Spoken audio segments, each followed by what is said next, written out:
ये कहानी है 1917 की, जब जर्मन में जंग चल रही थी। हम जर्मन सोल्जर्स सिपाहियों को देखते हैं जिनकी हर तरफ चीखों पुकार होती है। चारों तरफ लाशें थी, सभी डरे हुए थे। इन्हीं बीच हम एक यंग सोल्जर को देखते हैं। उस सिपाही की उम्र बहुत कम थी जो अपनी चारों तरफ लाशों को देखकर डरा हुआ था। वो ऐसा हाल देखकर एक जगह पर बैठा होता है। तभी उसके पास एक सिपाही आता है जो कहता है, तुम ऐसे नहीं बैठ सकते, तुम्हें हमारे साथ लड़ना होगा। अब वो सिपाही उठता है और बाकी सबके साथ जंग के मैदान में उतर जाता है। उस जर्मन सिपाही ने पहली बार फ्रेंच सिपाही को मारा था। इसी तरह वक्त गुजरता रहता है। अब बहुत सारी लाशें दिखाई जाती हैं जो उन सिपाहियों की थी जो जंग में मारे गए, जो जर्मनी और फ्रांस के दरमियान में चल रही थी। इन्हीं लाशों में उस लड़के की भी लाश थी जो कुछ वक्त पहले बहुत ज्यादा डरा हुआ था, जिसकी लाश गलने सड़ने लगती है। इसीलिए सभी सिपाहियों की लाशों को ताबूत में बंद कर दिया जाता है और फिर एक एक करके सबके जिस्मों से यूनिफॉर्म उतार लिए गए थे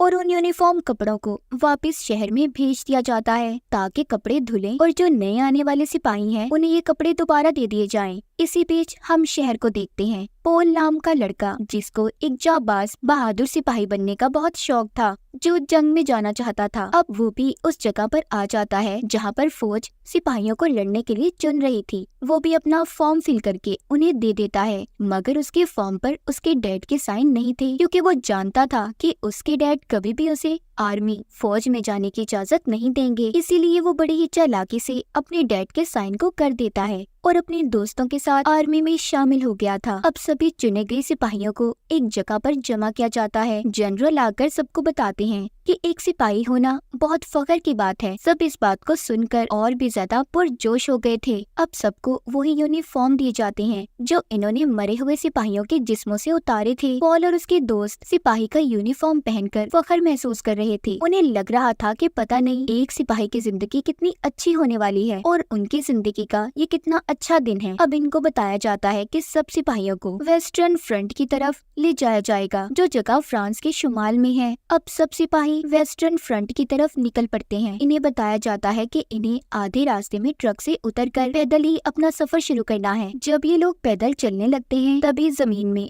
बॉम्ब फटना शुरू हो गए थे जो कि फ्रांस के सिपाहियों ने छुपाए थे। ये सब नीचे लेट जाते हैं। इन्हें बताया जाता है कि जल्दी से अपने मास्क पहन लो, क्योंकि इन पर गैस का भी हमला हो सकता है जो कि खतरनाक गैस है जिससे मौत हो सकती है। सब अपने मास्क पहनने लगते हैं। इसी दरमियान पॉल देखता है कि उसका साथी जिससे मास्क नहीं पहना जा रहा था, पॉल उसकी जब मास्क पहनने में मदद कर रहा था तो अपना मास्क पहनने में उसे देर हो जाती है। इसी बात पर उसका सीनियर उस पर चिल्लाता है और कहता है कि देखो, किसी दूसरे की मदद तब करना जब तुम पहले अपना मास्क पहन लो। इसके बाद ये सब आगे बढ़ते हैं। जब ये बेस पर पहुंचते हैं तो वहाँ का बहुत बुरा हाल था। बेस पानी से भरा हुआ था। सबको कहा जाता है कि यहाँ से इन्हें पानी निकालना है। अब ना तो इनके पास कोई बाल्टी थी और ना ही कोई और सामान, इसीलिए सब अपने हेलमेट उतारकर पानी निकालने लगते हैं। यहीं पर पॉल की मुलाकात एक आदमी से होती है जो उसे यहाँ के हालात के बारे में बताता है। उधर उसका एक दोस्त जो यहाँ पर आकर ऐसे हालात देखकर बहुत ज्यादा परेशान हो गया था, वो पॉल से कहता है कि मैं नहीं जानता था जंग में जाकर ऐसे हालात होते हैं। मैं यहाँ पर नहीं रह सकता, मुझे अपने घर वापस जाना है। मगर अब इसकी ऐसी कोई भी बात का कोई फायदा नहीं था, क्योंकि ये लोग अब जंग लड़े बगैर यहाँ से नहीं जा सकते थे। इसी तरह पानी निकालते हुए रात हो जाती है। अब रात को इन्हें जिम्मेदारी दी जाती है कि इन्हें बॉर्डर पर खड़े पहरा देना है। पॉल जब अपने साथियों के साथ पहरा दे रहा था तो वो इस बात से बिल्कुल अनजान था कि यहाँ पर गोली भी चल सकती है। तभी उसके सर पर एक गोली आकर लगती है और वो नीचे गिर जाता है। वो सोचता है कि अगर वो गोली इसके हेलमेट पर ना लगी होती तो आज वो जिंदा ना होता, क्योंकि ये अपने हेलमेट की वजह से बच गया था। थोड़ी ही देर बाद यहाँ पर बॉम्ब गिरना शुरू हो गए थे। एक भगदड़ मच जाती है। सभी सिपाही बेसमेंट में जाकर छुप जाते हैं। चारों तरफ गोलियां चल रही थी। पॉल का वो दोस्त जो आकर यहाँ पर पछता रहा था, वो बहुत ज्यादा डर जाता है और चिल्ला चिल्ला कर यही कह रहा था कि मुझे अपने घर वापस जाना है, मगर उसकी इस बात को सुनने वाला कोई भी नहीं था। तभी इनका एक साथी जब बाहर जाने लगता है तो उसके पाँव में ही बॉम्ब ब्लास्ट हो जाता है, जिससे उसके जिस्म के टुकड़े टुकड़े हो गए थे। ये मंजर बहुत ही भयानक था, जिसे देखने के बाद सब लोग अब और भी ज्यादा डर गए थे। बॉम्ब भी फटने शुरू हो जाते हैं। इससे अब सबको ये लगने लगा था कि बेसमेंट गिरने वाला है, इसीलिए जितनी जल्दी हो सके इन्हें अपनी जान बचाकर यहाँ से निकलना होगा। सब लोग अब निकल जाते हैं पर पोल नहीं जाता। कुछ ही देर में बेसमेंट गिर जाती है। अब सबको ये लग रहा था कि पोल उस बेसमेंट में दबकर मर गया। जब सुबह को सिपाही आकर लकड़ियां हटाते हैं तो पोल अभी भी जिंदा था। फिर ये पोल को बाहर निकालते हैं और एक जगह पर बिठा देते हैं। उसके सामने फिर से वही आदमी आता है जो इसको यहाँ पहली बार मिला था, जिसने इसे यहाँ के बारे में सारी जानकारी दी थी। वो जानता था कि पोल भूखा होगा, इसीलिए वो उसे खाने के लिए एक रोटी का टुकड़ा देता है। अब यहाँ पर एक सिपाही आता है जो पोल से कहता है कि तुम ऐसे फारिग नहीं बैठ सकते। जितने भी सिपाही मर गए हैं उन सभी के बैचेस को इकट्ठा करो जिन पर उनके नाम लिखे हैं, ताकि हम उनकी फैमिली को इत्तला कर सकें। पॉल जब सभी सिपाहियों के बैचेस को इकट्ठा कर रहा था तो इसे अपने दोस्त का चश्मा भी मिलता है, जो दोस्त बहुत ज्यादा डरा हुआ था। जब पॉल थोड़ा सा आगे जाता है तो उसे उसकी लाश मिलती है, जिसे देखकर पॉल फूट फूट कर रोने लगा था। मगर वो ये जानता था कि वो ज्यादा नहीं रो सकता, इसीलिए अपने काम को पूरा करने लगता है। वक्त ऐसे ही गुजर रहा था। अब जो सिपाही मर गए थे उनके बैचेस से एक ऑफिसर उनके नाम की रजिस्टर पर एंट्री कर रहा था और जाकर अपने सीनियर ऑफिसर को इन सब के बारे में बताता है, जिसका नाम मैथियस होता है। वो ऑफिसर कहता है, सर 40,000 से ज्यादा सिपाही मारे गए हैं, हमें ये जंग रोक देनी चाहिए वरना पता नहीं क्या होगा। मैथियस उसकी बातें सुनकर सोच में पड़ गया था कि आखिर इस जंग को रोके तो कैसे। मैथियस अब अपने सब बड़े सीनियर ऑफिसर्स को बुलाता है और मीटिंग शुरू कर देता है। उधर पॉल और उसकी टीम को अब एक जगह से दूसरी जगह भेजा जा रहा था, एक दूसरे बेस पर, जहाँ इन्हें और भी सिपाहियों के साथ रहना था। उधर जाकर इन्हें पता चलता है कि पास ही एक फार्म है जहाँ से पॉल और उसका एक साथी बत्तख को चुरा कर ले आता है और पकाकर मजे से खाते हैं। इन्होंने इतना अच्छा खाना बहुत दिन बाद खाया था और फिर सभी शाम के लिए बैठे आलू छील रहे होते हैं कि तभी इन्हें बेस के पास से जाते हुए कुछ फ्रेंच लड़कियां दिखाई देती हैं जो बहुत ही ज्यादा खूबसूरत थी। पॉल का एक साथी उनके पास जाकर उन्हें अजीब सा डांस दिखाता है ताकि उन्हें इम्प्रेस कर सके और उनके साथ ही चला जाता है।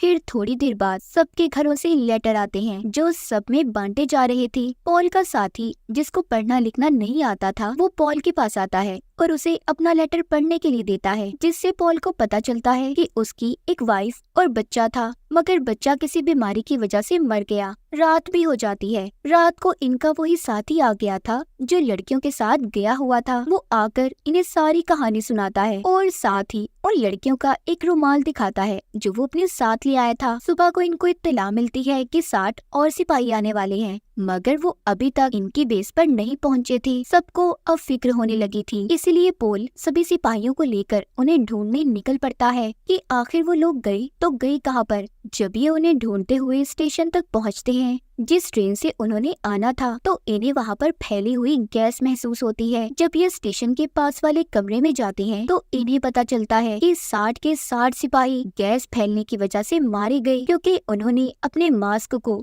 वक्त से पहले ही उतार दिया था। ऐसी 60 सिपाहियों की लाशें देखकर सब डर जाते हैं। दूसरी तरफ जर्मनी में हमें सीनियर हेड दिखाया जाता है, जिसके पास एक सिपाही आकर बताता है कि जिन 60 सिपाहियों को हमने जंग में भेजा था वो भी मारे गए, हमें बस अब इस जंग को रोक देना चाहिए। मगर हेड कहता है, नहीं, मैं इस जंग को नहीं रोक सकता, मुझे हार नहीं पसंद। अब और जितने भी सिपाही बच गए हैं सबको भेज दो वेस्टर्न फ्रंट पर, और अगर जरूरत पड़े तो और भी सिपाहियों को जमा करो। दूसरी तरफ हम मैथियस को देखते हैं जो सिपाहियों की वजह से बहुत ज्यादा परेशान था, क्योंकि आए दिन सबकी मौत हो रही थी, इसीलिए वो किसी भी तरह अब इस जंग को रोकना चाहता था। वो अपनी इन्हीं कोशिशों में लगा था कि किसी तरह उसकी गवर्नमेंट से बात हो जाए। उधर पॉल और उसकी टीम को दिखाया जाता है कि सबको वेस्टर्न फ्रंट पर जाना है। हेड का ऑर्डर आया है कि सभी जंग के लिए तैयार हो जाएं। मैथियस भी सबको जमा करने में कामयाब हो गया था। वो सभी ऑफिसर से बात करता है, उन्हें बताता है कि मुल्क पर जंग के कितने बुरे असरात पड़ते हैं, हमें इसीलिए जंग को खत्म कर देना चाहिए। वो सारी रिपोर्ट को तैयार करके लाया था कि सभी ऑफिसर उस पर साइन कर दें, जंग को बंद कर दें,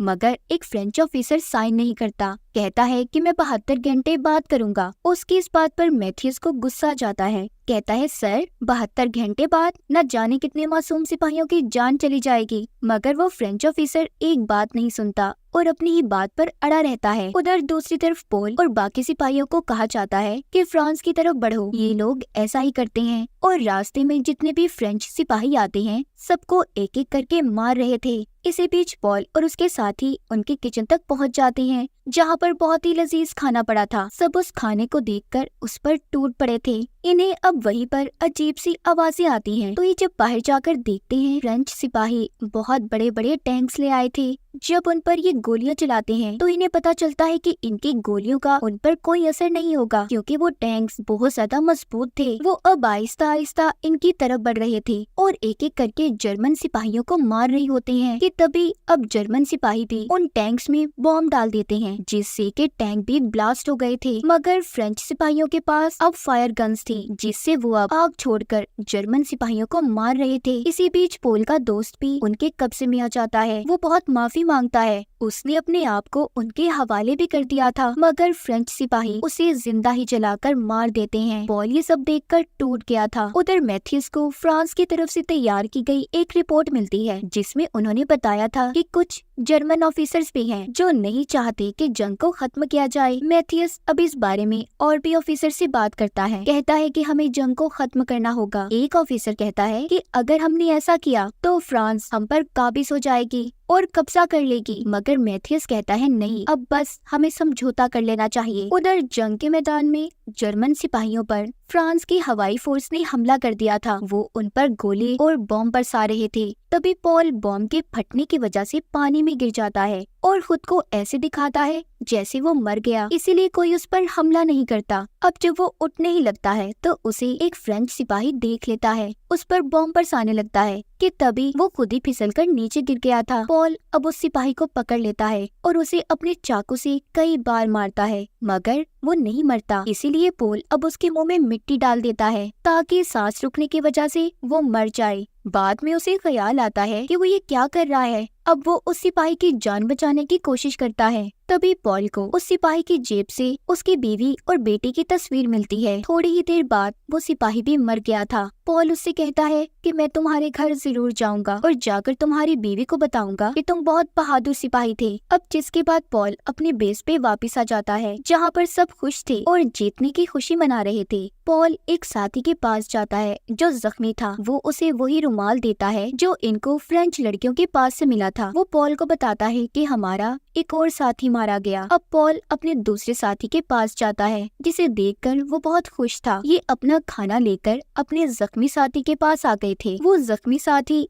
जिसने चोरी छुपे इनसे कांटा फोक चुरा लिया था और अपनी गर्दन में मारने लगता है, क्योंकि वो जानता था कि वो जिंदा नहीं बचेगा, इसलिए उसने खुद को ही मार लिया था और थोड़ी ही देर बाद दम तोड़ देता है। पॉल का दूसरा साथी उसे बताता है कि मैंने सुना है जंग खत्म होने वाली है। पॉल कहता है अच्छा, पर मुझे तो ऐसा नहीं लगता। उधर मैथ्यूस को दिखाया जाता है, जिसने सभी जर्मन ऑफिसर से जंग खत्म करने की इजाजत ले ली थी, मगर फ्रांस उन पेपर्स पर साइन नहीं करते और कहते हैं कि जंग अभी 6 घंटे तक और चलेगी। इसी तरह सुबह हो जाती है। हम पॉल को देखते हैं जो अपने साथी के साथ फॉर्म पर जाता है ताकि ये वहाँ से एक बार फिर कुछ चुराकर अच्छा सा खा सके। पॉल उस फॉर्म के अंदर जाता है, जबकि उसका साथी इसका बाहर खड़ा पहरा दे रहा था, मगर उन्हें किसान के बेटे ने देख लिया था, जो पॉल के साथी को गोली मार देता है जो उसके पेट में लगी थी। पॉल अपने साथी की वजह से परेशान था और कहता है लाओ मैं तुम्हारी गोली निकाल देता हूँ। उसका साथी कहता है नहीं, तुम मुझे बस एक सिगरेट दे दो और मुझे बेस पर ले जाओ, वहीं पर मेरा इलाज हो जाएगा। पॉल भी ऐसा ही करता है। जब ये अपने साथी को लेकर जा रहा था तो रास्ते में ये सिपाहियों से भरी गाड़ी देखता है जो बहुत खुश थे क्योंकि जंग अब खत्म हो चुकी थी। पॉल उनसे मदद मांगता है, मगर कोई भी इसकी मदद नहीं करता।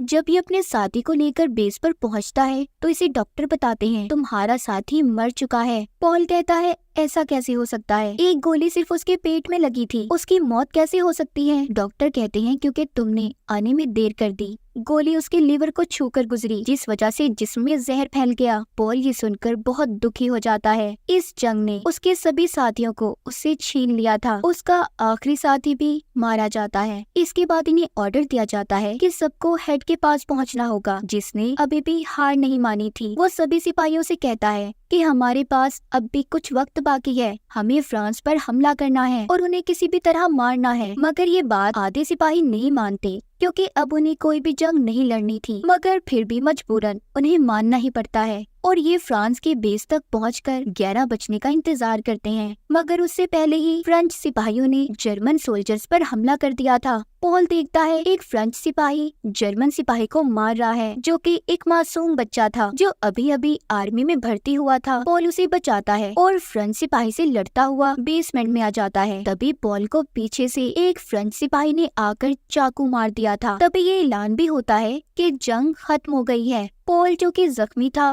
वो आहिस्ता आहिस्ता आगे बढ़ता है ताकि जंग के बाद का नजारा देख सके। वो बाहर आ गया था और बाहर आकर गिर जाता है। वो लड़का जिसकी जान पॉल ने बचाई थी उसको एक ऑफिसर आकर कहता है कि सभी मरे हुए सिपाहियों के बैचेस को इकट्ठा करो। तभी उस लड़के की मुलाकात फिर से पॉल से होती है जो अब मर चुका था। उसके हाथ में वही रुमाल था जो उसे उसके जख्मी साथी ने दिया था। वो लड़का पॉल के हाथ से रुमाल लेकर अपने गले में डाल लेता है ताकि वो सारी जिंदगी पॉल को याद रख सके उसने उसकी जान बचाई थी। तो ये थी कहानी पॉल की, जिस बेचारे को ये लगा कि सिपाही बनने के बाद उसकी जिंदगी खुशहाल हो जाएगी, मगर वो ये नहीं जानता था कि उसे किन मुश्किलात का सामना करना पड़ेगा। और ऐसे ही हमारे बहुत से बहादुर सिपाही हमारे बॉर्डर पर खड़े हैं जो अपनी जानों को खतरे में डालकर हमारी जान की हिफाजत कर रहे हैं। और इसी के साथ इस फिल्म की कहानी भी यहीं पर खत्म हो जाती है।